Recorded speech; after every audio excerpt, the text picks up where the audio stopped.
Wali Kota Makassar menilai tawuran antar warga di Kecamatan Talo hingga membuat belasan rumah terbakar merupakan tindakan kriminal.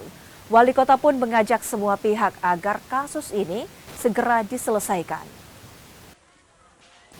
Wali Kota Makassar Benafri Arifudin meminta agar pengawasan dan penjagaan di lokasi tawuran antar warga diperketat.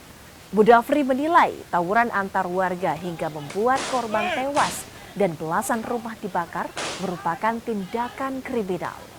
Wali Kota pun meminta petugas menindak tegas para pelaku, sembari bersama-sama mencari solusi agar tawuran antar warga ini tak lagi terulang. Dari pemerintah bersama TNI Polri akan terus menjaga ini. Menjaga untuk melakukan seperti yang telah kita lakukan beberapa waktu yang lalu, lebih diperketat lagi posko-posko penjagaan yang melibatkan seluruh unsur yang ada di dalamnya. Sembari berkeliling. Yang ketiga, penegakan hukum harus maksimal di para pelaku yang melakukan tindakan-tindakan kriminal. Menurut saya ini kriminal yang harus segera diselesaikan. Ya.